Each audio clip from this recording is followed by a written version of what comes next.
This video is going to talk about your MLQ survey results and report.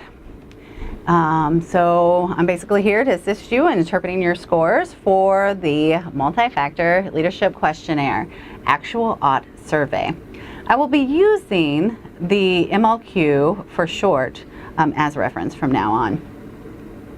The purpose of the MLQ report is to help you become aware of your own leadership style, where you presently believe you are, and where you think you ought to be in the future. To get the most out of your report, you will need to read over the introductions and guidelines about how to access and interpret the information in the report. Some of this is not as obvious as it looks. So you will be getting feedback basically in 4 different areas, and you need to evaluate each of those areas in your report. There's a transformational leadership, transactional leadership, passive avoidant behaviors, and the outcomes of the leadership practices.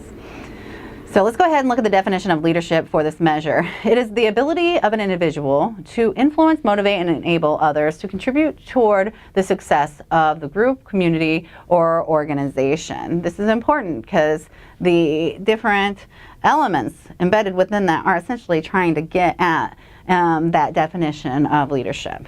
So as you're interpreting the report, that's the type of leadership you're being evaluated on. Maybe it's not what you're actually trying to do as a part of your mission in life. Definitely think about flexibility in how we're making interpretations of your own scores.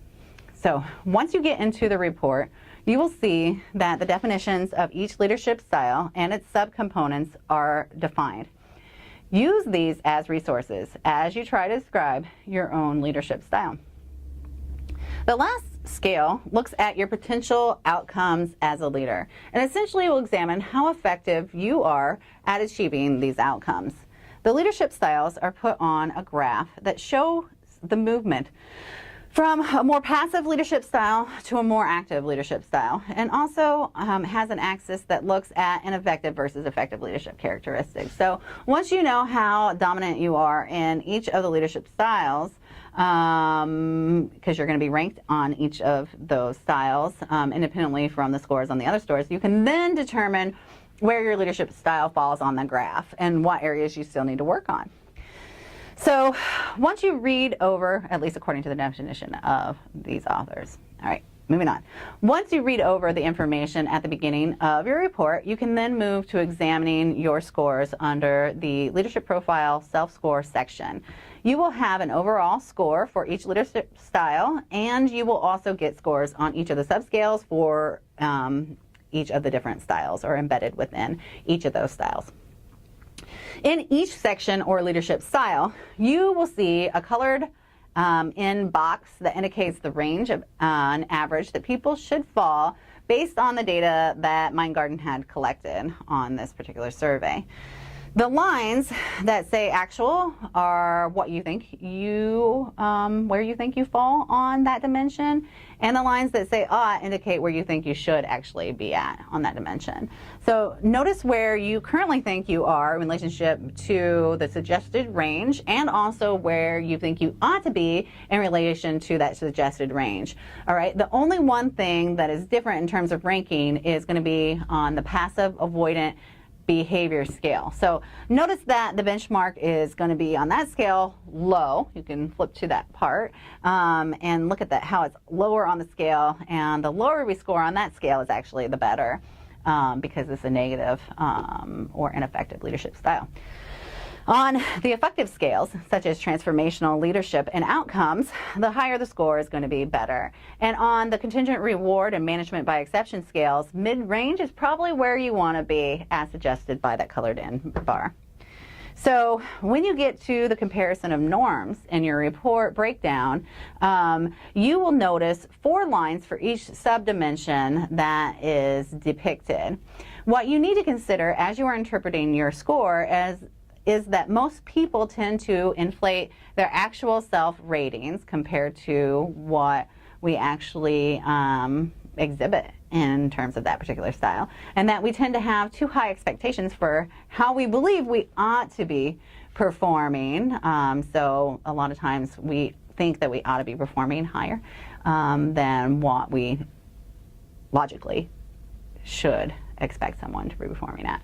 So the next big section of the report should give you a comparison between actual rankings and what we think we ought to be performing at. So those that have the biggest gap or difference are going to be listed specifically so that you can easily identify the areas where you think you should be focusing on for improvement, contrasting current levels versus where you think you ought to be. This does not mean that you actually need to improve on those areas, though, because you still need to get an idea of what is expected on average. But it does give you a basic understanding or a quick overview of where you thought your weaknesses were when you took the survey at the beginning of class. So finally, there are sections that help you identify your strengths and weaknesses as a leader based on the individual tasks or behaviors of leadership that you rated on in the survey. So I would suggest you actually go and highlight only the areas where you actually rated yourself, not where you ought, and you for strengths and weaknesses. And you can use that to help inform your report, as opposed to going through and trying to figure out strengths and weaknesses on where you ought to be, because that makes not a lot of sense. So be careful there. All right. So I hope that this assessment helped you understand a little bit about your leadership style. Please feel free to keep your report and refer back to it throughout the class and obviously throughout your career, and take the measure again if you want, because this is a way that an instrument you can use to make yourself the best leader that you could possibly be.